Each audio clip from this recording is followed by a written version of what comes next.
on your seatbelts for the realest Eagles and Sixers YouTuber! One who plays no clickbait and gets to the point! The myth, the legend, Nicky Steves! Come to my channel, you know the deal. Yo, boy, always keeps things real. I'm simply statue think and slate, dropping unrealistic magic. 2K takes for the kick. Even though cats like that get views closer to the millie, never hear me preach, slip on to Philly. Before you watch the Eagles all the way through the early 22, authentic talk, forget what others do. Come to my channel, you know the deal. Yo, boy, always keeps things real. The 24/7, 365 way. Sports content for the reals that feel the day.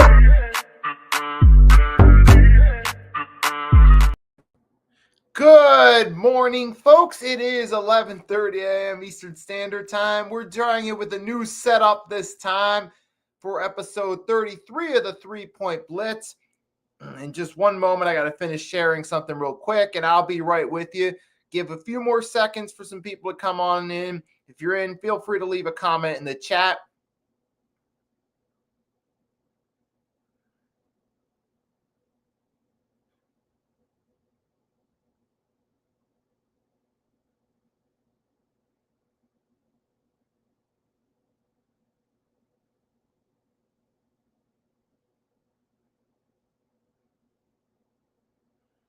All right, don't worry, it'll be just one moment.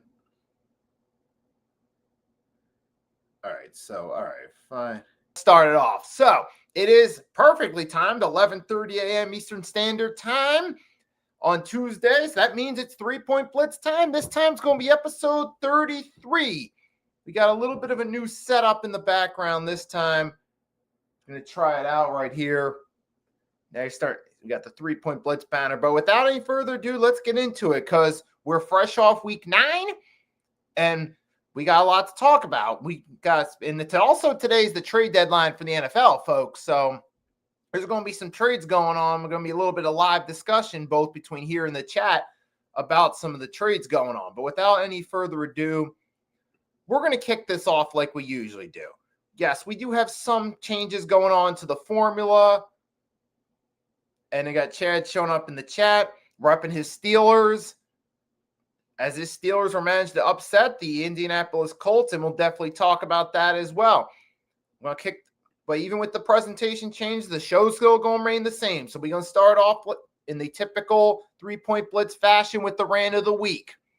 Talking about, this is something I've been wanting to talk about. This is something I know that me and Mitch particularly have touched up on, because it affects our city's teams.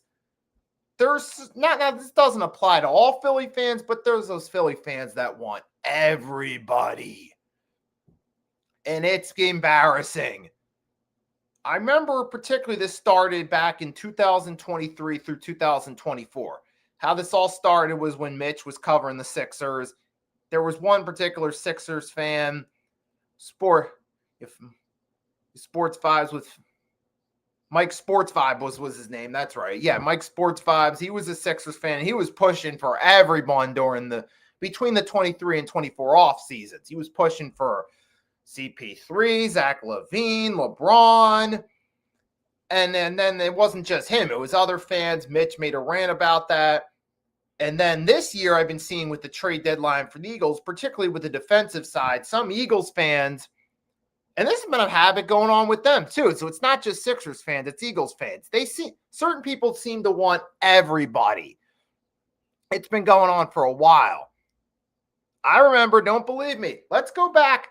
This goes back to when I first started in the 2021 Eagles off season, when the Sixers season was just starting with rookie Maxey. But long story short, it was with the Eagles is really where it started. First, they wanted to trade for Deshaun Watson without giving Jalen Hurts a full season to prove himself. They also wanted to trade for Aaron Rodgers. They were going all over the place. And Victor's got some breaking news. The Raiders are finalizing a deal where they're trading Jacoby Myers to the Jaguars for a 4th and 6th round pick swap. Now, for Jacoby Myers, I'm happy. While it's not the best situation in the world, at least, ironically, he's going to the team that just beat the Raiders. And the Jaguars, well, I think they're kind of a mediocre 5-3. They're certainly a better team than the Raiders. At least for Myers, he gets to go to a better team.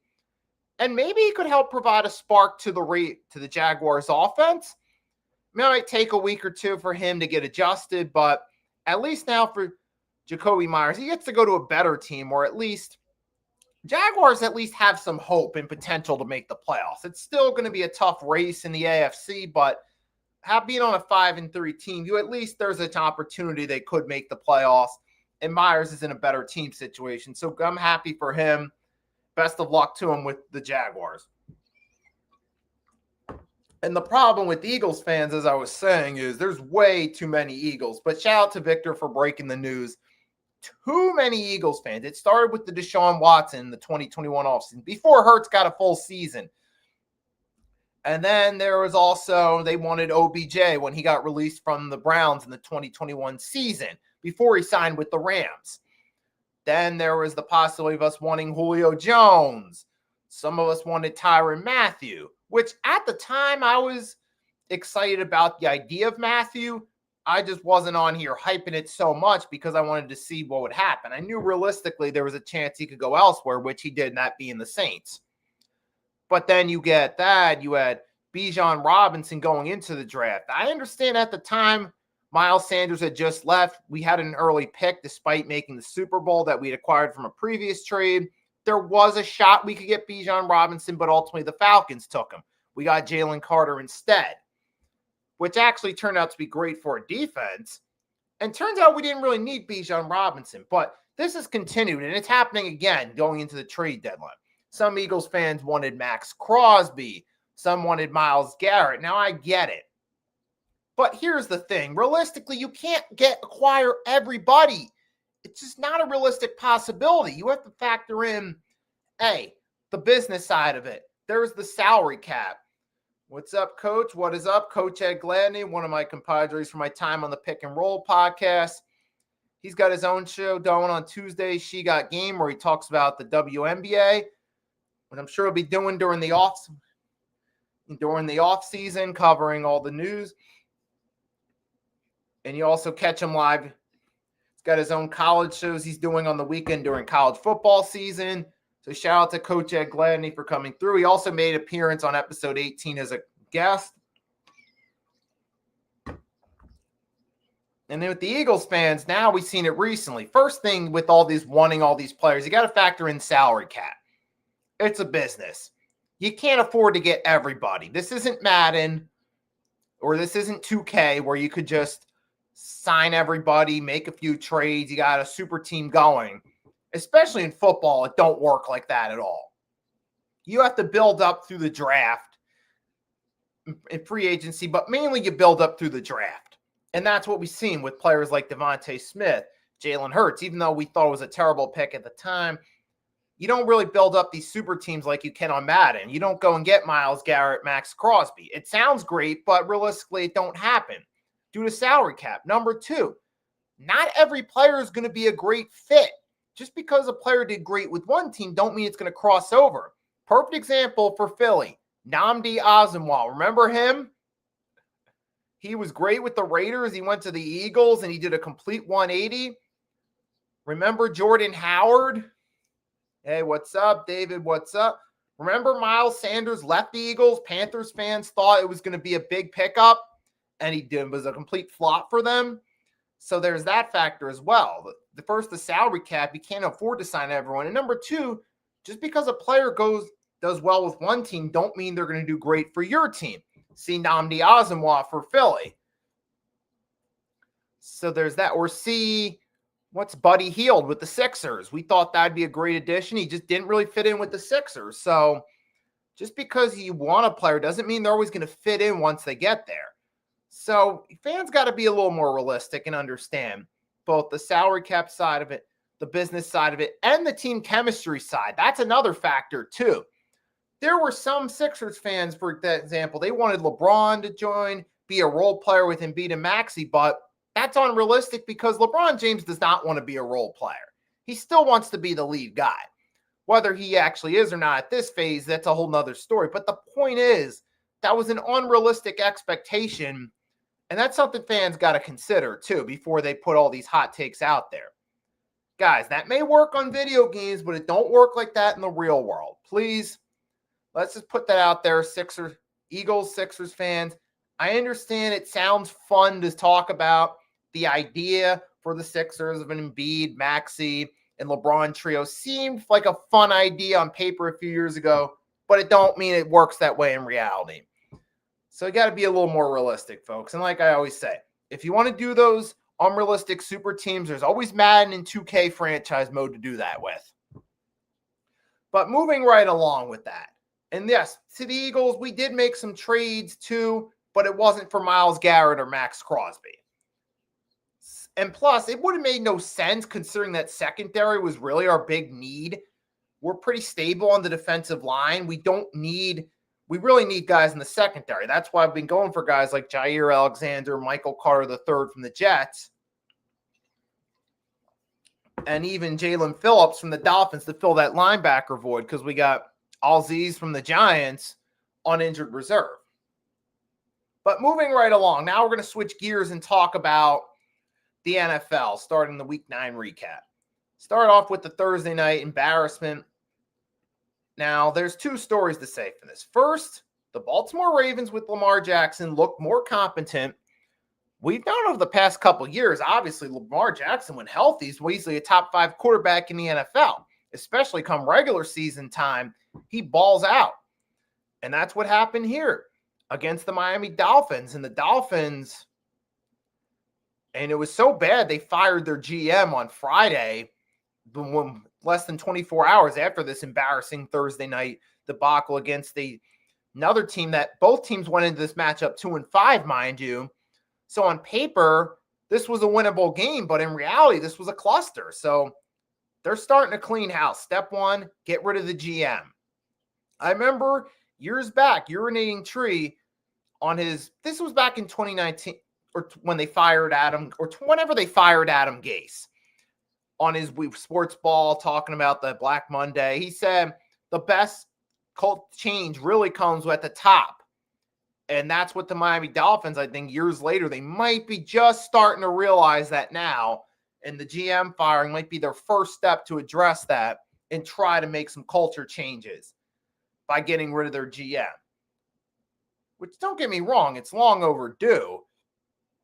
We've seen how they brought in a lot of talented players like Ramsey and Hill, but which in the short term helped them out. They made the playoffs a couple times. They were one of the more fun teams to watch when healthy, but it started catching up to them in recent years. They had to trade Ramsey. That's right. We're trying this out. The poster, that's a Chris Long Eagles picture. I've had that up there for a while. That 3-point blitz thing, I just did that. I'm trying to experiment with some different, presentation-wise, I'm trying to experiment with some different things. We're still keeping the show format the same, but yeah, presentation-wise, yes, we changing it up a little bit. So we're trying this new setup. And just like the Miami Dolphins are starting to try changing different directions at the top by firing their general manager. Now, next step, Mike McDaniel, yeah. How much longer is he going to stick around? I mean, you got to wonder, the fact that he still has his job, does he have dirt on the owner that the owner doesn't want him to reveal? Like, I mean, what the hell is going on, bro? Have you thought about getting a green screen? You can get a cheap one at Amazon. That's something I'll consider maybe in between shows today. Possibility. So thanks for the suggestion, Mitch. And as I was saying, though, the Dolphins, though, I mean, eventually, though, on a serious note, Mike McDaniel's eventually gone at some point. At some point, they're going to move on, and they're just going to have to blow it up all over again. And Tua, we see it every week now. It's just the reoccurring theme of he's not the same quarterback. He's making horrible throws. The most notable play from the Dolphins was a punt return in the third quarter. That's right. Yeah, anyone that saw even highlights of the game saw the most notable play of the Dolphins was a punt return in the third quarter in a game they had 2 field goals and scored a total of 6 points. That, my friends, is absolutely embarrassing, and it's an abomination. But for the Ravens, salute to them. They get the win. They're 3-5 with Lamar being back and being healthy. Maybe there's an outside chance they go on a bit of a mini run, maybe creep back into playoff contention. Let's look at the Ravens schedule. You got the Vikings. I don't know about that one. But then you do have the Browns, then the Jets, then the Bengals. Those are three. So 3 of the next 4 are winnable. So it's possible the Ravens could win 3, maybe even shock the Vikings and win all 4. So there is a chance the Ravens could creep back into contention. And then they play the Steelers to start December, their first December game. Maybe they could be within reach of the first place. They could win that game against the Steelers. I mean, it is possible, though. So the Ravens aren't out yet. They have 2 straight wins. While they're still 3-5, there is a chance. Time will tell if that happens or not. But the Ravens, hey, at least they have better roster than the Dolphins. They have some talent.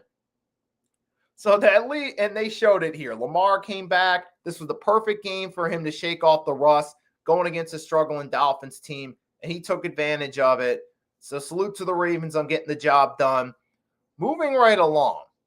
Speaking of the Ravens, let's talk about their upcoming Week 10 opponent, the Minnesota Vikings. This was impressive. J.J. McCarthy came back. This was easily the best he's looked so far through his 3 starts in his NFL career. Now, this was the game where we looked and said, okay, now we know why the Vikings were high on J.J. McCarthy. And he did have a good game.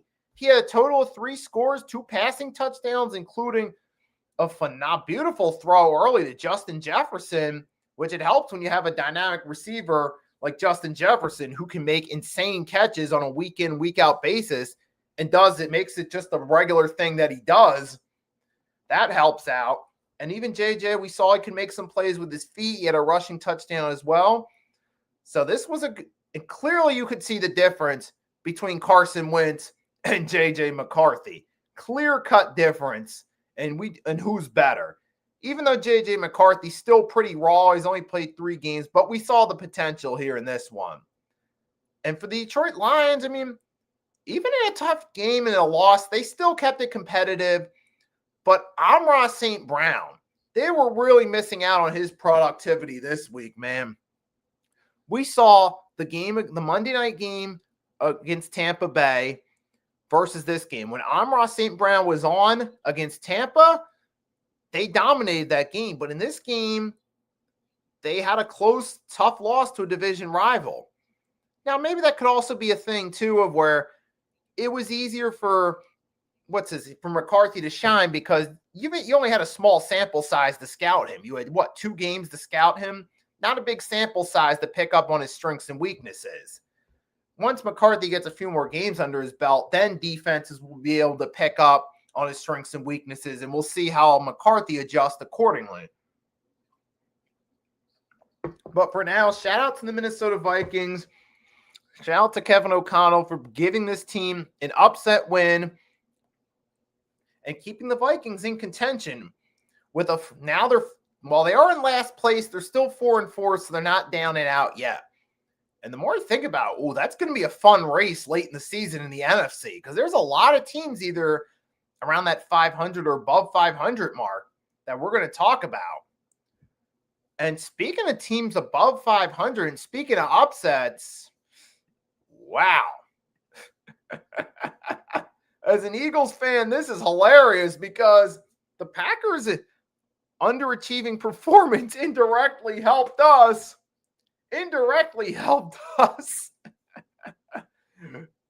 Oh, gosh, man. What in the hell? Damn, Packers were 5-1-1. They had a shot here. I mean, they would have won. They would have been 6-1-1, which would have automatically put them at number 1 seed because they'd only would have had 1 loss. But instead, they just fell apart. And credit, I'm going to laugh at the Packers a little bit. I mean, their offense, this is why I'm not really sold on Jordan Love being that next franchise quarterback. I'm not saying that Love's a scrub in any way, shape, or form, but in terms of Love being the successor to Rodgers and Favre, it's games like this where I just don't see it. This was a winnable game. And a lot of the Packers games this season, their offense hasn't been scoring a whole lot of points. This is very eerie, similar to the Browns game where the defense did a decent job keeping them in check, but the offense couldn't score enough points, and that's what happened here. But at the same time, though, I got to give the Panthers credit, particularly Rico Dowdle. Rico Dowdle is one of those examples of, as Blaze Radio would always say on the Pick and Roll podcast in relation to basketball, sometimes the player's got to go to a second or third team before they find the right fit. And so far, we've seen that with Rico Dowdle. He's found the right fit with the Panthers, and we've seen several times this season he's had really good performances. In this one, he had 130 yards, 2 touchdowns on 25 carries. He's one of those backs that if you just keep giving him the ball, he can go off and have a 100-plus yard multi-score game, and that's what Dowdle did here against the Packers. So shout out to Rico Dowdle for giving this Panthers team with no expectations against the Packers a much-needed win. And now the Carolina Panthers are 5-4. And you think about it, I'm looking like this is a very interesting NFC right now. In terms of teams that are close to 500 or above, you got Carolina Panthers actually 5-4. Granted, it's off an easier schedule, but still, being 5-4 with little expectations is still an impressive accomplishment. So I got to give the Panthers some props on that. They're playing better than expected. Like I said, Rico Dowdle finally found the right fit, and he's had himself a pretty good season over there in Carolina. And you got them, you got the NFC North, that whole division. You got Packers are still in first. Lions are in second. You still got the Bears are in third, and they have a winning record. Vikings are at 500. So even the worst team in that division still doing pretty good. You also have the NFC West, where you got 3 of the 4 teams have an above 500 record. In the Seahawks, 49ers, and Rams, they keep finding ways to win games. That's going to be an interesting race come playoff time for the NFC, because even the Carolina Panthers are a dark horse to maybe get the 7th seed. Do I think they're going to get it? Nah. Even if they do win 8 or 9 games, I think they're going to fall short because, like I said, it's a loaded conference right now. I think it's just going to be one of those things that even if the Panthers win 9 games, they're just going to get beat out for those wild card spots by some of those teams in the NFC West or NFC North. But you never know. Stranger things happen. But for now, I still got to give the Panthers credit for exceeding expectations and actually having a winning record. So shout out to them. Bryce Young, hey, he's at least playing good enough. He's not playing great, but he's not looking like rookie form Bryce Young where he was making costly turnovers and costing them games left and right. So he's at least progressed into a respectable quarterback.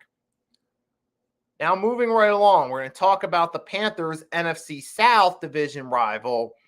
First, you're talking about a Falcons team that on paper should be a little bit more, but in reality, they're just an underachieving team. You got Michael Penix Jr. He's all right, decent, but this team, they're not. There's been several games where I thought the Falcons had a shot, and they didn't. Like you had the Panthers game the first time around, the 49ers game with the Niners dealing with injuries. I thought that could be an upset, especially since the Falcons were fresh off an upset over the Bills. But instead, that's not happening. Instead, but hey, the New England but the Falcons are just pretty mid. While the Patriots, though, I got to give credit where credit's due. You've seen a really nice turnaround with Mike Vrabel and that team over there.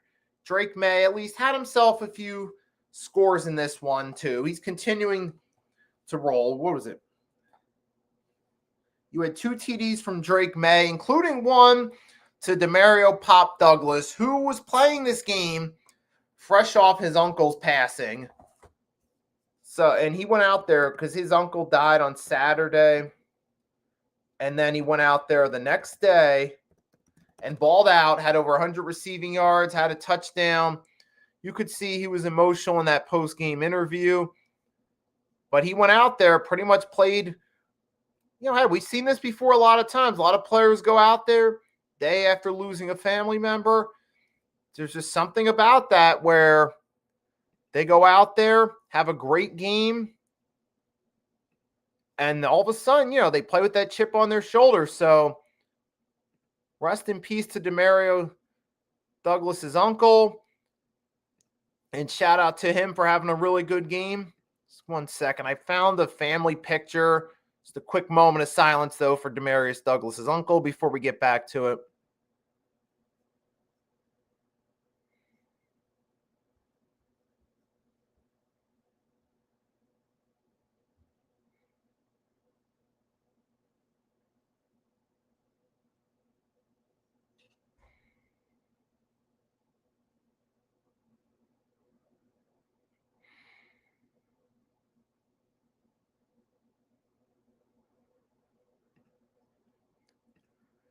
So rest in peace, Demario Pop Douglas's uncle. Condolences to the Douglas family. And shout out to Demario on honoring him with an excellent performance on Sunday against the Falcons. And also, now on that note, shout out to the New England Patriots as well for continuing to win games. Now there's some competition for first place over in the AFC. Because now the Patriots are 7-2. They're technically tied for home field advantage with a former rival of theirs from their golden years in the 2000s. So shout out to Drake May, Mike Vrabel and company. They turned that team around.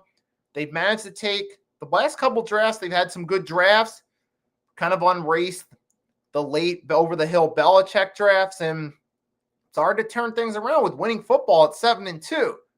Telling you, that's going to be a tough one to blow right there in terms of collapsing and missing the playoffs. But now they're tied for home field advantage with one of their former rivals, the Indianapolis Colts. And it's not because the Indianapolis Colts dominated like we've seen this season. It's because they took the Steelers for granted, and the Steelers had themselves a pretty good day against them. The Pittsburgh Steelers beat the Indianapolis Colts 27-20. This was a game where the play calling in the offense for the Colts, I think Shane Steichen got a little overzealous. They got caught up in the idea that the Steelers were their secondary was terrible. They tried to get past Happy, and it cost them. It was kind of, and Daniel Jones, this looked like Giants throwback Daniel Jones, man. What? We were starting to praise Daniel Jones for a turnaround, but we saw that Jonathan Taylor is the real star of this team. When Jonathan Taylor is on, everything else falls in place. When he's off, they struggle. And in this game, that's exactly what happened here. The Pittsburgh Steelers, to their credit, they took care of business. Their defensive line shut down Jonathan Taylor for the carries he got. They got some pressure on Daniel Jones. They forced 6 total turnovers, and it was enough to help win it in a 7-point contest. So shout out to the Steelers for pulling off the upset win. And we got Nick in here in the chat. Steez Nation, hit that like button. There you go. There's the new hashtag right there. Steez Nation, folks. I love it. That's the name I'm going to start using from now on for my followers. Steez Nation, David, Mitch, Arku, Nick, Straight to the Point Sports ENT. That's going to be the new name right there. Steez Nation. And with that being so yeah, that's right. Going to be Steez Nation, folks. And in this one, Steez Nation, I bet you was surprised at the outcome of this one. But hey, they say any given Sunday, a shout out to the Steelers for getting the win. For the Colts, got to go back to the drawing board and realize that, all right, we got a little overzealous in this one. Yeah, they tried to get past Happy because they saw the Steelers secondary's weakness over the past couple weeks against the Packers and Bengals, and they tried to force plays through the air instead of letting Jonathan Taylor, instead of him being the main source of the offense, giving him enough carries to truly break the game open. Now, Taylor did get some carries. He had 45 yards off it, but they probably should have tried giving Jonathan Taylor the ball a few more times, at least giving him more of a chance to break the game open. If he did, maybe that would have changed the outcome, but It just didn't happen. So, hey, it's just one of those things. Any given Sunday, a team could win. Do I think the Colts, they'll bounce back from this? I'm not saying that this is the end of the line for them because the Colts are still a good team. They're still tied for home field at the moment, headed into week 10 with their former rival New England Patriots. So I'm not saying they're out. I just think they got to go back to the drawing board, get back to what worked right for them. Going with Jonathan Taylor as the main source of the offense. Just put the loss behind them, move on. And for the Steelers, it's the same old song and dance. They lose a few games. They look like they're down. They bounce right back with an unexpected win. It's the business per usual with Mike Tomlin motto. You're down and out, you bounce back with a big win. And that's what the Steelers did here. They're still in first place in the AFC North at 5-3. And with the Bengals and Browns, it might be good enough to win the division, but the only threat to them is the Ravens creeping back into the mix. And they have a relatively easy schedule over the next 5 games to make it happen. So we'll have to see. But ultimately, the Steelers are still 2 games ahead of the Ravens. They control their own destiny. As long as they win, they can stay in control of the AFC North. We just got to wait and see how it plays out. But then we had another game, ironically, with the same score between the Los Angeles Chargers and Tennessee Titans. And this one, the Chargers did get the win. They're still in cruise control, but they had a big loss. Joe Alt had an ankle sprain, but though their tackle Joe Alt, that's another injury to the offensive line. But in this case, sadly, it's not just a minor. It's a sprain that might require surgery, and that could mean that the Chargers are down another lineman. And we saw in this game, or like throughout this game, it was Justin Herbert didn't play his usual pocket passer style football. He was getting hit a lot. That offensive line was giving up a lot of pressures in this game, and that forced Justin Herbert to evolve into a mobile, scrambling quarterback for the game. And that's what he did. As the game went along, Herbert knew his offensive line wasn't giving him much help, so he evolved into more of a scrambling type of quarterback. And credit to Justin Herbert for realizing that standing in the pocket wasn't going to work. He had to evolve, scramble a little bit more. He ended up being the lead rusher just for this game. Now, that's going to draw some concerns, though. And I know Jim Harbaugh's not a fan of the quarterback being the lead rusher. He prefers his running backs be the lead rusher and the quarterbacks be the lead passer. But at the end of the day, it's just one game. You win, but I wouldn't be surprised if the Chargers end up making a move today for an offensive lineman because that's their biggest weakness on offense at the moment. Matter of fact, I won't be surprised if I get a comment through this stream that confirms that, hey, they signed an offensive lineman to help fill a void. So don't be surprised if the Chargers make a move today or we get that breaking news they got someone on the offensive line because the deadline's 4 p.m., so it's 12:02 right now, so there's little under 4 hours for teams to make moves before it happens. The most recent one was the Jaguars getting Jacoby Myers. And then you also had the Cowboys made a move. And for anyone wondering, I'm going to wait till we go through the games and recap the games and then talk more about the trades. But with that being said, though, the Chargers, you find a way to win, which is good. You keep pace with the Broncos, and that's certainly needed because the Broncos continue to win. They're still in first place. Now, switching gears to the Denver Broncos. The Broncos did win this game, and they still keep rolling. So credit to the Denver Broncos. They found a way to win, but I'm noticing a pattern here. Look, this 2025 Broncos team is looking a lot like the 2011 team, especially on offense. Bo Nix, with his Bo leaving, is looking a lot like Tim Tebow and Tebow Mania from 2011. It is. Because during that stretch, the Broncos would play ugly, and all of a sudden you would get a bunch of fourth quarter heroics, and it would be just enough for the Broncos to win.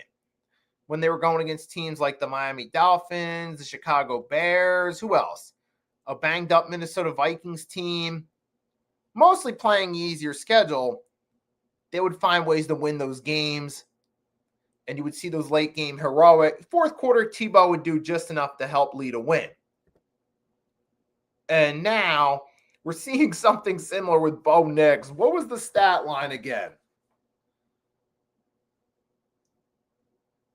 You had what was it, 1 for 7 or something at one point. Then all of a sudden, the second half, he caught on. And the Broncos, fun fact, are 4-0.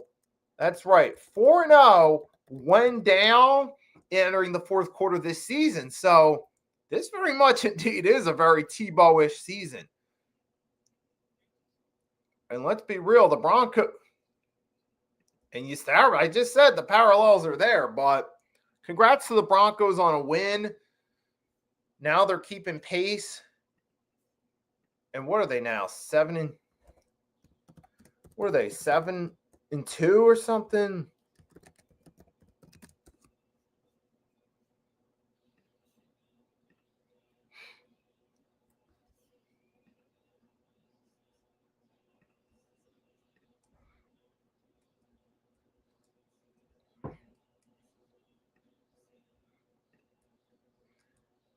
And there was it now. So the Broncos are they're 7-2 now. Chargers 6-3.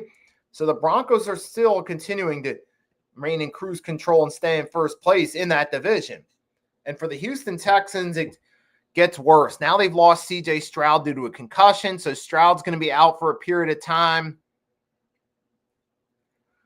So prayers up on a recovery. But now it's officially CJ Stroud is no longer just on a sophomore slump. He's taking, it's like his rookie season compared to his work since then. It's like two different quarterbacks. Rookie CJ Stroud versus the CJ Stroud we see this last two seasons. It's like two different quarterbacks, and this concussion's kind of the officially the downfall of CJ Stroud. Is there a chance he could recover? Of course, there's always that chance, but in this game, it's the Broncos continue finding ways to win, becoming the 2011 Broncos with Tim Tebow all over again, reincarnated with Bo Nix. And the Texans' free fall continues. But speaking of free falls, Chicago Bears versus Cincinnati Bengals. Now, credit to the Chicago Bears. They're 5-3. They're finding ways to win games. But at the same time, though, I'm not to take away, but to say more about the Cincinnati Bengals. Because hear me out. I was listening in. There was a stat line in this one that's revealed. The Bengals missed 15 tackles. Let me repeat that, folks. This is not a made-up stat line. The Cincinnati Bengals missed 15 tackles in this contest. And you wonder why the Bears offense scored 47 points. I mean, I get it. Missed tackles happen. It can be for different reasons. Sometimes you just got a really strong player trying to tackle, or it could just be a bad angle when you're trying to make the tackle. But when you miss 15 as a team, you deserve all the blame and all the flack you can give them when you miss 15 tackles in a game. All right, a few tackles, okay, it happens, but 15, not. And I was just listening to it. I was listening to the CBS Sports recap. It was Rand Carthon, the former GM for the Titans, brought up a great point. Usually, you got to make the practices more intense because you play like you practice. And clearly, this Cincinnati Bengals defense, which, let's face it, is a historically all-time bad defense. That's not – just look at the way they played. How can you objectively tell me that this is just an overreaction or recency bias? No, this is an all-time bad defense, folks. Consistently giving up high 30 to 40 points, a lot of times against teams that aren't known for great offenses like the Chicago Bears, who are down DeAndre Swift, the best player on their offense this season, and you gave up nearly 50 points. You gave up nearly 40 against the Jets the previous week. You're doing it against those teams. Hello, red flags going off. Folks, this team has an all-time worst defense for sure. And like I said, the former Titans GM said it, you got to make the practices harder than the games. The game practices should be harder to get the teams in shape for the games. And clearly for the Cincinnati Bengals, their defense is not having those intense practices that get them in shape for the games. And it's been the clear factor over these past couple years. Plus, they've invested so much in the offense that it's hard to get the right players on defense. Part of the reason they couldn't afford to sign Trey Hendrickson to a big long-term deal. And that's ridiculous right there.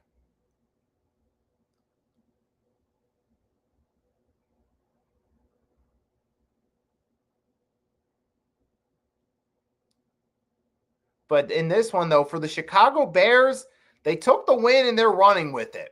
Ben Johnson is clearly an upgrade over Matt Eberflus by a mile. Now, the Bears are 6-3. Even despite the record, it's still going to be a tough road later in the season when you got teams like the Packers, the Lions, maybe even the Vikings with J.J. McCarthy breathing at you, and you also got the teams in the NFC West breathing at you for a playoff spot. But obviously the Bears, they're starting to find something with Ben Johnson. They're finding ways to win games. May not always be pretty. Sometimes it's on a softer schedule, but they're winning games. And the Bears are 5-3. They deserve credit for it. This game was the perfect opportunity for Caleb Williams to get his confidence going. And this was the weirdest game of Williams' career.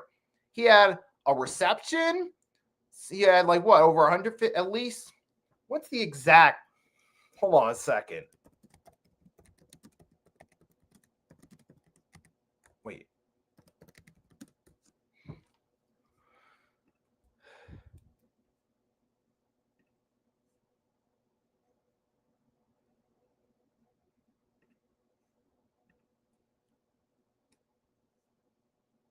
You have Caleb Williams, so he had nearly 300 yards, and he had 3 touchdowns in this one. And he had 2 receptions for 22 yards and a touchdown. So he had a touchdown reception in this one too. So Caleb Williams had few touchdowns in the air and 1 receiving again in this game too. So that, as anything, says more about how awful this Bengals defense is. And it was a perfect game for Caleb Williams to shine and get his confidence up. Now we just got to wait and see where they go from here. But for the Bengals, it's a shame. It don't matter if it's Burrow or if it's Flacco. We see a consistent theme. The offense does its best to carry the team, but this all-time worst defense is not shining. And for the Chicago Bears, hey, they're 5-3. We'll see where they go from here. And that's all we got for now. So we're going to take a real quick break. Then I'm going to come back, talk about the afternoon, late evening, and primetime games. Just a minute. So stay tuned, folks.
All right, folks, we're back after a short break.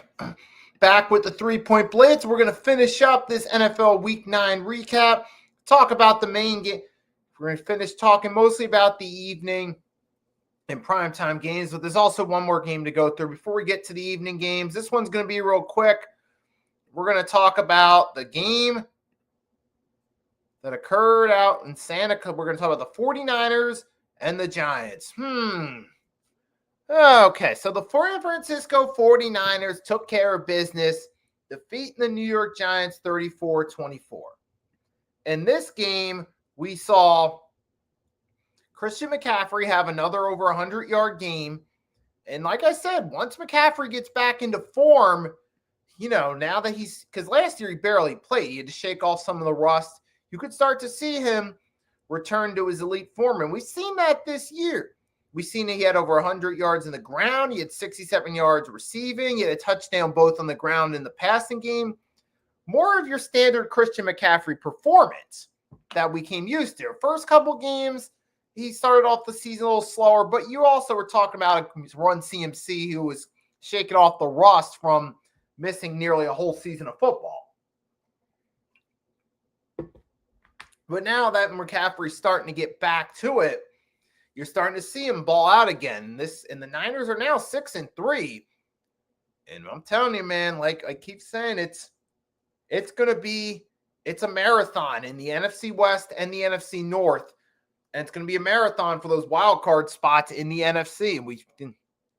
And in this case, all 4 NFC West teams won, but particularly the 3 above 500. And the Niners did just that against the Giants.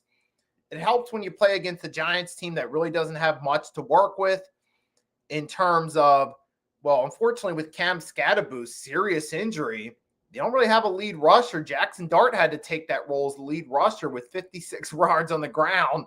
He did throw for 2 touchdowns, and they did score 24 points. So to be fair, Jackson Dart did look solid considering he didn't really have much to work with. But the 49ers offense was just too much for them. Particularly Christian McCaffrey dominated this game. Mac Jones was good enough with the talent behind him. Niners get the win, move to 6-3. And that can, they're key in that dog race of a division. Niners get a much needed win.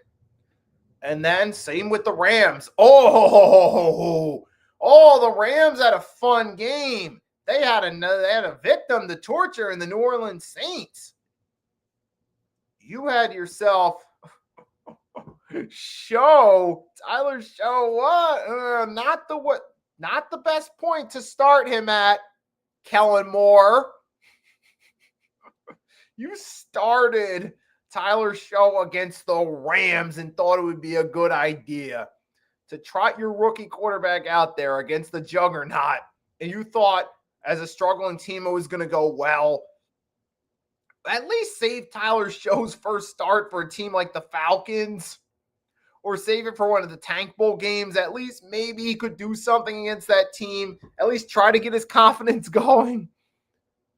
That was a real, I understand the Saints are trying to do something with their offense, but was this really the right game to try to give Tyler Show a shot?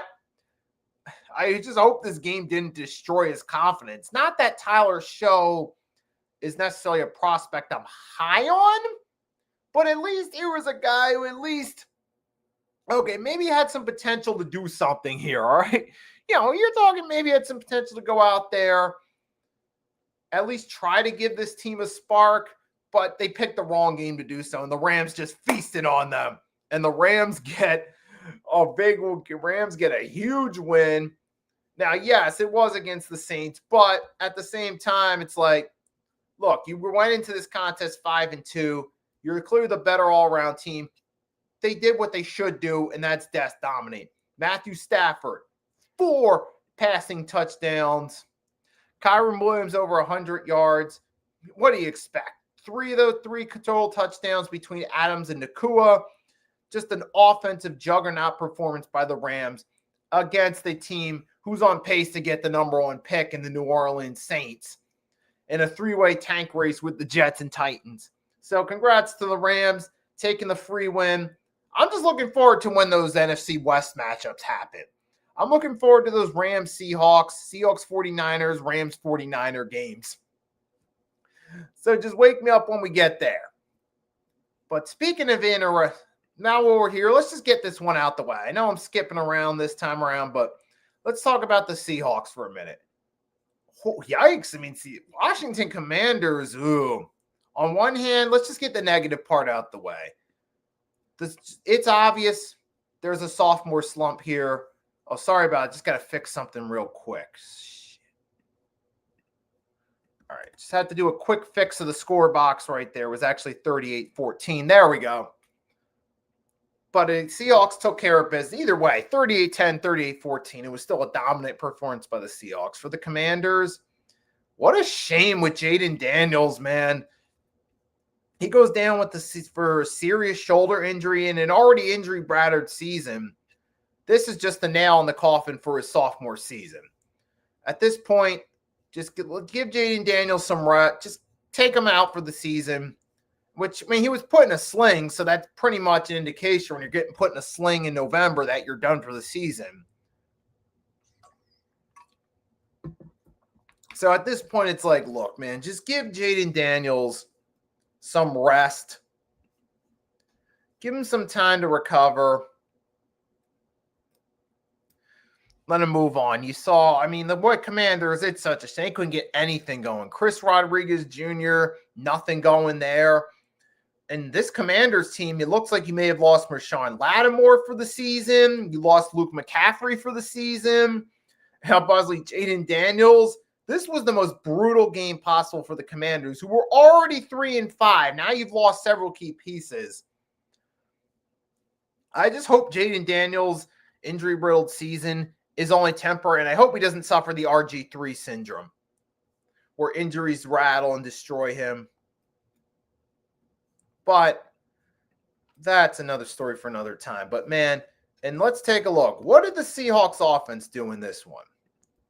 Sam Darnold went out there, had himself a 4-touchdown game. You might think about it. I started thinking about it throughout the week. I'm looking at what Sam Darnold did the last year in Minnesota and then this year in Seattle. It started last year in Minnesota when Darnold was the starter. We kind of laughed at it and we thought, oh boy, Sam Darnold, and laughed about it. But he proved he actually had a good season, even though he flamed out the final game of the season with home field and then the playoffs against the Rams. Darnold had a good enough season to earn this job and get a contract with the Seahawks. And this season, he's having himself a really good season. He's beating up on bad teams, throwing 4 touchdowns on them like he did against the Commanders. And it's like Sam Darnold's more like the modern Alex Smith, where Alex Smith, remember, he started off his career, he struggled in San Fran early. Then when Jim Harbaugh became the 49ers coach, Alex Smith had his resurgence year in 2011, and then that carried over with him earning a contract in Kansas City in 2013. He had a good run in Kansas City. Not a great run, but a good run. I'm seeing parallels between Alex Smith and Sam Darnold. Well, Darnold started off, he struggled early with the Jets and Panthers. You thought he was going to be a bust. He had a 1-year stint where he sat on the 49ers bench. And then he comes back, gets the opportunity in Minnesota, and he's starting to turn his career around and become a respectable quarterback, similar to an Alex Smith. And with seeing Sam Darnold's performances in recent weeks, including this 4-touchdown game against the Commanders, I'm looking like Sam Darnold is kind of a modern Alex Smith in that sense. Now, hopefully he gets spared a serious injury like Alex Smith had, but that's neither here nor there. But salute to Sam Darnold and turnaround. Seahawks get a big win. Now they're 6-3. They're keeping pace with the Niners and Rams. And like I said, I'm looking actually 6-2. But yeah, Seahawks are 6-2 because they had their bye. They're keeping pace with the Rams and Niners. Just bring on any pairing of those 3 teams in the NFC West. They should be some fun games. Speaking of fun games, the game everyone was looking forward to. You had the Buffalo Bills versus the Kansas City Chiefs. Start off, congrats to the Buffalo Bills on the win. They keep momentum rolling. Like you see with this defense, Joey Bosa's been a really good pickup for them. And Josh Allen's doing his usual Josh Allen thing. But here's the crazy part about this. Josh Allen versus Patrick Mahomes. There's 2 different tales. There's the regular season tale. In 6 times the 2 teams have met with the respective quarterbacks, Allen and Mahomes. Buffalo's 5-1 in the regular season. But come playoff time, Kansas City's 4-0. It's pretty crazy. It's like it's like 2 completely different situations. I mean, it's almost like Josh Allen versus Patrick Mahomes in the regular season is like Peyton Manning dominating for Indianapolis during the regular season. Allen versus Mahomes in the playoffs is like a lot of Peyton Manning's Indianapolis one-and-done playoff games. But in this one, though, hey, Buffalo once again takes care of business during the regular season. Dalton connects, had another good game. James Cook continues leading the way on the ground, had another over 100-yard game. So salute to Cook and Konnett and Josh Allen and that Buffalo Bills team. They're now 6-2. Get a much-needed win to keep on pace with the Patriots. Kansas City now, 5-4. It's going to be a tough race. I mean, usually, I'm not counting Kansas City out, but when it comes to playoff seeding, it's going to be kind of tough where you got the Broncos and Chargers winning a bunch of games. At this point, Kansas City needs to just put this game behind them and just start winning games going forward. That's really the key for them. But it's shown this season you can't solely rely on Mahomes to bail you out. Yes, sometimes he will, and they still have above 500 record, but you can't just solely rely on Patrick Mahomes. You got to do something else. Now, next game, who would have thought this game would actually be exciting? The Jaguars and the Raiders. Now, this ended up being a pretty good contest offense-wise. You had the highlights of this game, you had Cam Little breaking the record for longest field goal in NFL history. He said it was 69 yards. So now we got a historic feat in this game. That will hold. Almost got broken last night by Brandon Aubrey of the Cowboys, but just fell a little to the right. But then, Cam Little, salute to him. And then we did end up getting a whole full overtime period out of this one. The Jaguars scored the go-ahead. And, the Raiders did score the touchdown. They tried to go for 2, but the pass was batted down. Now, I give the Raiders credit for trying to go for 2. Try to win that game. Take that win.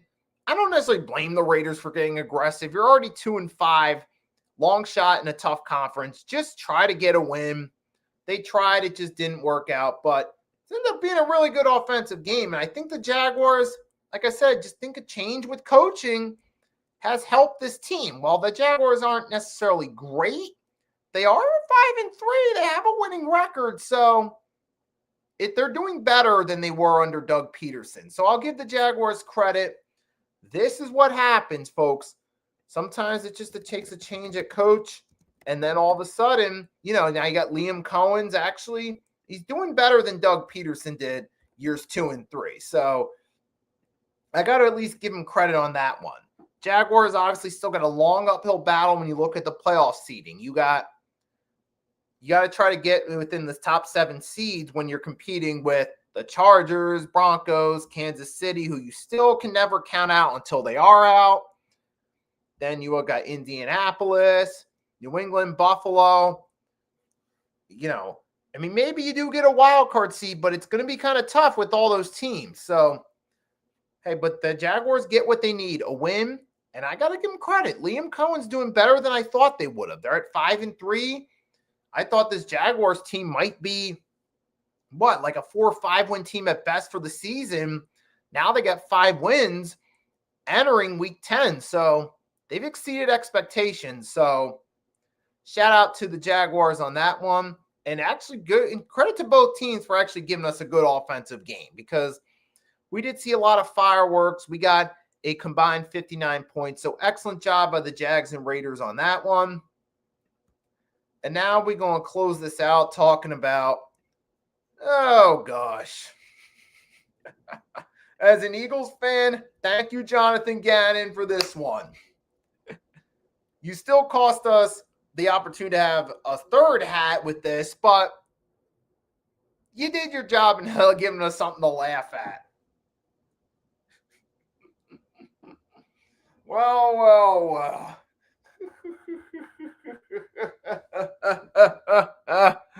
Oh my goodness.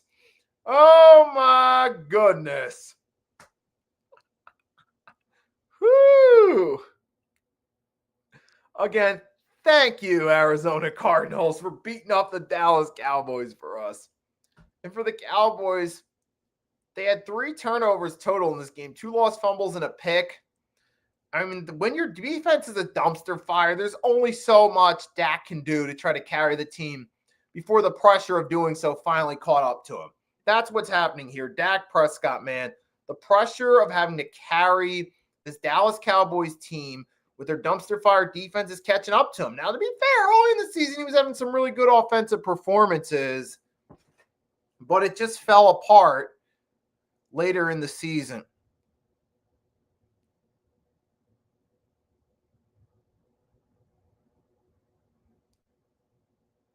And it's starting to fall apart here in recent weeks.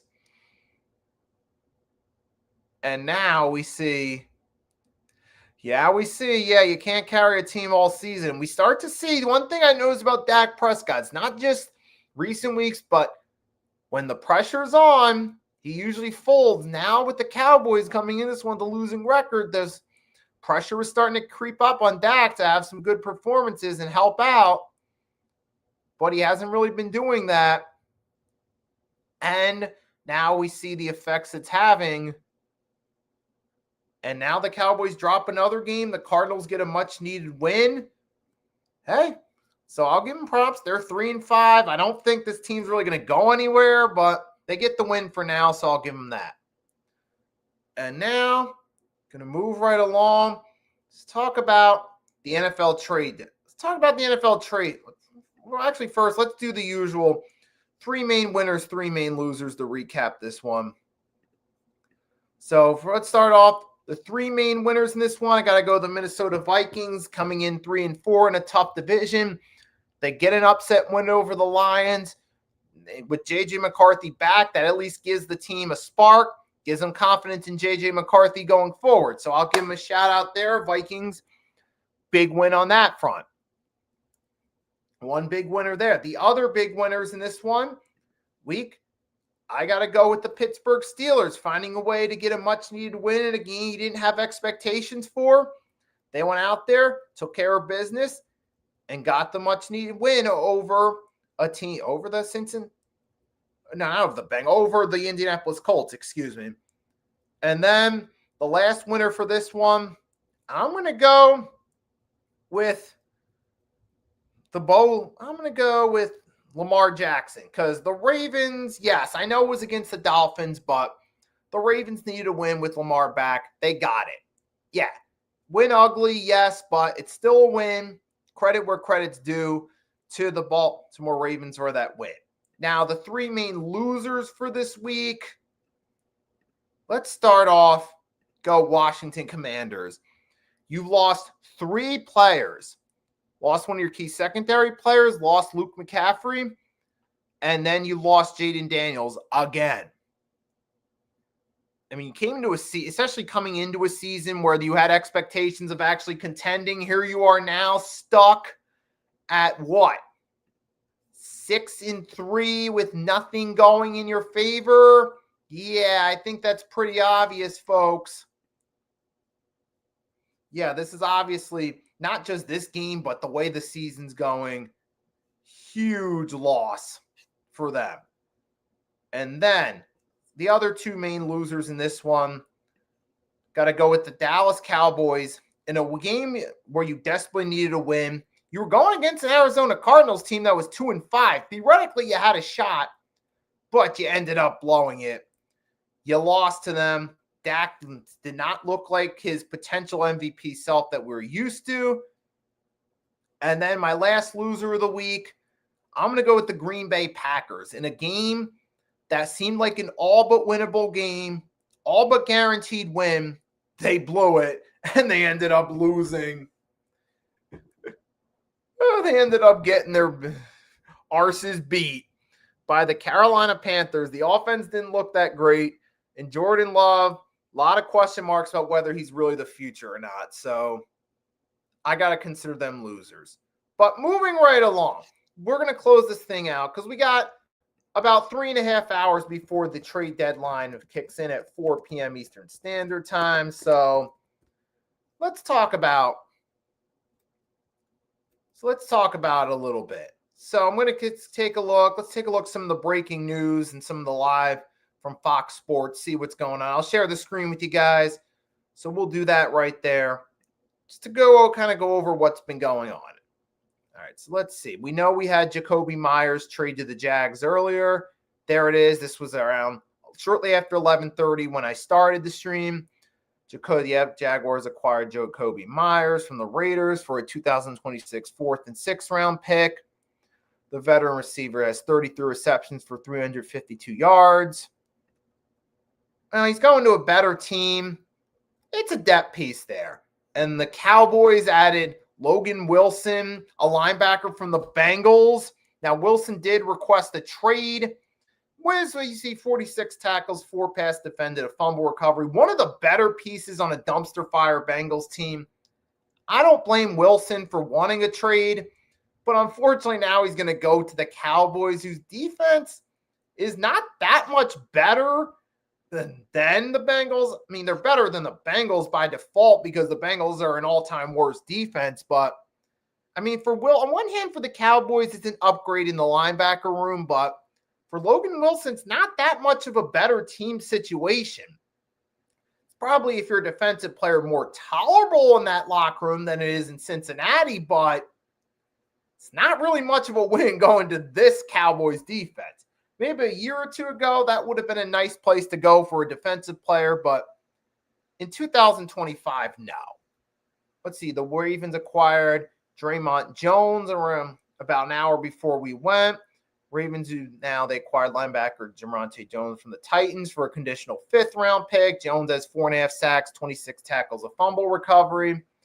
One of the best, a solid piece on an otherwise dumpster fire Titans team. Maybe that's an upgrade for the Ravens that they need, but those are most of the main trades that have happened today. And now, they're not really needle mover. Most of the trades going on at this trade deadline, as we see, like with the Eagles acquiring Jair Alexander, Michael Carter III, and Jalen Phillips from the Dolphins. Most of these teams are just going for remainder of the season fill, and they're looking at their weak points, deciding, all right, let's sign players that we can get at a cheaper salary that fill a void for the remainder of the season. And that's the common theme we're seeing now. Now, for some of these players, though, it's a great opportunity, kind of a prove-it opportunity. Maybe if one of these players goes to a new team, balls out, has a really good second half of the season, maybe they'll go from just getting a contract for the rest of the season to maybe actually getting a long-term contract for a team. Who knows? Maybe a Logan Wilson could go to the Cowboys, play good, maybe earn himself a contract going forward. Potentially, but we still got to wait and see on that one. But for most of these teams, though, they're doing it with the intention of, okay, let's fill a position of need for the remainder of the season. And that's what we've seen with the trade deadline in recent years. Now, it wasn't as crazy as, say, the last couple years, like the TJ Hawkinson going from the Lions to the Vikings. Was that 22 or 23? It wasn't like that one, or it wasn't like last year with Lattimore going to the Commanders. But we did at least have some action to talk about. Jacoby Myers being a notable one. Obviously, Jair Alexander to the Eagles. That was an interesting one. So we got to wait. So we just got to wait and see now how they play out. I mean, this wasn't a crazy trade deadline, but we at least got a little bit to talk about. Now we just got to wait and see how these trades pan out. And before we go, just going to touch up on one more thing. We'll talk a little bit briefly about the NBA Cup. Now, there's not going to be much to say about it. As far as the NBA Cup goes, I get what they're trying to do. They're trying to make some of the regular season games more interesting, but I just don't really think it's the weird formula where it's like they play, it's like, so you get the regular season matchups, your standard regular season matchups, like we'll be getting tonight. My Sixers playing the Cavs is going to be one of them. But then you also get, all of a sudden, we go from like your Tuesdays, your Wednesdays, and your standard NBA matchups to now all of a sudden, oh wait, on Friday, it's all of a sudden NBA Cup time. Celtics Magic, Cavs Wizards, Rockets Spurs, Pistons Nets, Raptors Hawks, Hornets Heat, Bulls Bucks, Mavericks Grizzly, Jazz T-Wolves, Warriors Nuggets, and Thunder Kings. Which from a fan perspective, it's good because you got a lot of basketball to follow on Friday night. But it's a little bit confusing to the right. It kind of throws an arc in the regular season format, which is one of the cons of it. Now, like I said, the pros, it does find something to generate some interest in early regular season games, which the NBA doesn't have, especially since you're competing against the World Series. Congrats to the Dodgers on back-to-back. You're going against the NFL. It's hard to get people interested in those midweek games, especially for people that don't want that sports overload. They got work going on in the middle of the week they're focused on. They're going to wait typically till the NFL offseason, then start following the NBA more so. So I get what the NBA is trying to do. And to some degree, it does work. Like I remember last year we talked about it when I was on the Pick and Roll podcast. I dropped some shorts about it when we got to the elimination part of the Cup. It did generate some interest in those games around Thanksgiving and into Christmas. So it did its job in that regard. But at the same time, it can be confusing. I wish they just found a way. I wish they would just do the Cup, have it count toward team records. And, that could help make a difference. Some of those teams that perform in those games in the NBA Cup, that could help out with playoff seeding. Or maybe what you could do with the All-Star, another way to get. So I think they could tweak up the formula a little bit to make it a little more interesting. But yes, the Cup does generate some interest. I think, you definitely got to, but it's still not perfect. Now, as far as the brackets for the 2025 NBA Cup goes, I'm going to pull. Let's just go through it real quickly. I'll share the screen with you guys in just a second so we can see what the bracket looks like and see the team records. So we're still in the early phases of the Cup. Every team's played one game. We've had first, you got Group A, the Hawks, Raptors, Wizards, Cavs, Pacers all played. Now, the thing I do like about that is you're taking teams from different divisions and mixing it up. So that way you get different matchups, different opportunities to match up different teams against each other. Group B, it's Boston, Detroit, Brooklyn, Orlando, and Philly.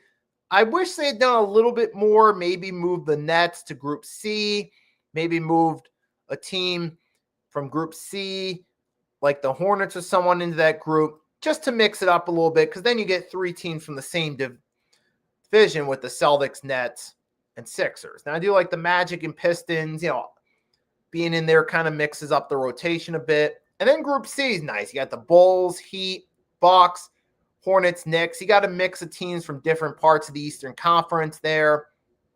Out West, you had the Suns, Timberwolves, Kings, Thunder, and Jazz.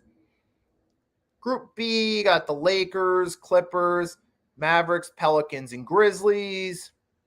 Got a little bit of a mix there of like deep West Coast teams, like Midwest teams, like the Grizzlies and the Pelicans. And then Group C, it's the Blazers, Warriors, Rockets, Spurs, Nuggets. It's a nice little mix right there. But with that being said, though, and that's it right there. I mean, take a look. Let's just take a look, quickly recap the games real quick. Start with Halloween. Will allow us to recap the Halloween games? Hold on a second. NBA October 31st. Take a quick look at the opening games before we go off. So how we start off the Cup, Clippers beat the miserable Pelicans 126-124.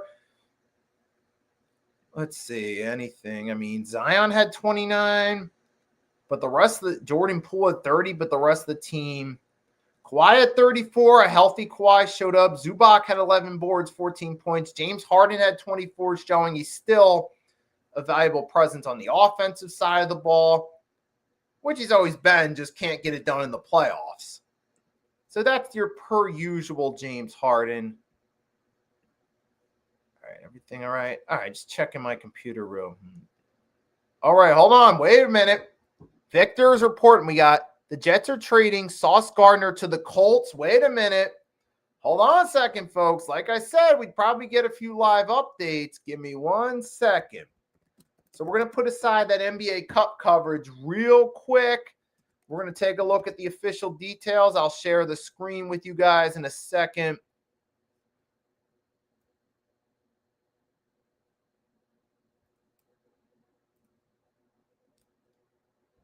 Let's see. What's the official details of the trade? Let's see.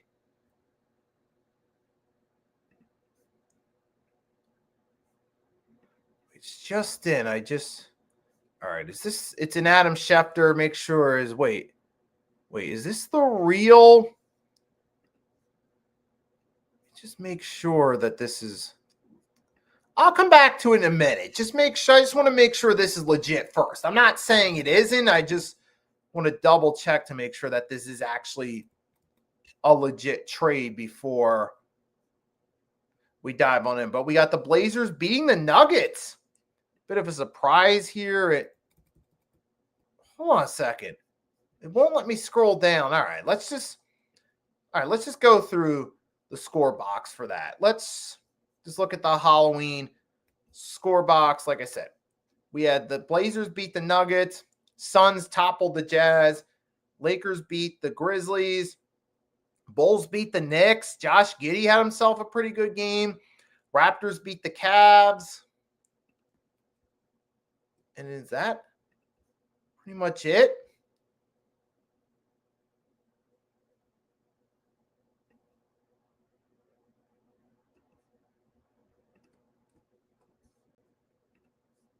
And that might be it with this one right here.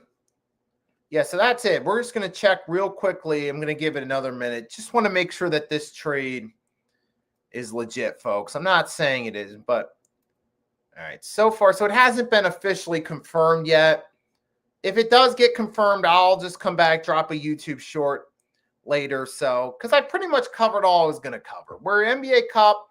We had the first slate of games. Now we're going to see what happens with the second slate. And we got David confirmed. That David Nakamer, he says his prediction is Bills and Eagles in the Super Bowl. We got Victor here. Coulter, yeah, he said that 2 first-round picks for Sauce Gardner. It'll probably appear in a few minutes. So if that's true, then good for Sauce Gardner. Great for him. He finally gets to get out of that hellhole of the Jets and actually go to a team where he can actually get some postseason success and actually experience team success. So if so, I am happy for Sauce Gardner. He gets out of that dumpster fire. Now, I hope the same happens for Garrett Wilson. Even if it don't happen today, hopefully some point down the line, Garrett Wilson gets to go somewhere else and actually get to see what it's like to play on a real offense. And good for Sauce Gardner. Get out of that team. Go experience some success, young man. And we got Palacio, Rashid Shaheed traded to the Seahawks. Ooh, that'd be a nice one too right there. Shaheed can go play for a real team because the Seahawks are doing really good. So good for him right there. He gets to get out of the New Orleans and go to Seattle and gets to see what it's like on a real team. So I'm happy for those 2 young men right there. So salute to Shaheed and Sauce Gardner. Best of luck with their new teams. And we still got a few more hours, so I'm sure we'll get some trades. Probably be dropping some YouTube shorts on it after I go off the air. But it's all we got for you for now. So to everyone, Victor, David, everyone that stopped by in the chat, thank you. Victor, thanks for keeping me on task with the news for the trade deadline. So with that being said, everyone that stopped by to show their support, as always, thank you for your support. Without you guys, I wouldn't be doing this. So again, as always, big thanks for your support. But that's not it for today, folks. Exclusively on the Hardcore Sports Network at 8 p.m. Eastern Standard Time, me and Agent Warrior X will be doing Week 10 NFL pick'ems, every game, every pick. We'll probably discuss the trade deadline a little bit too in this one as well. So with that being said, hope to see y'all in the chat there. If not, have a great rest of your day. Until next time, it's your boy Nicky Steez signing off. Fly, Eagles, fly, and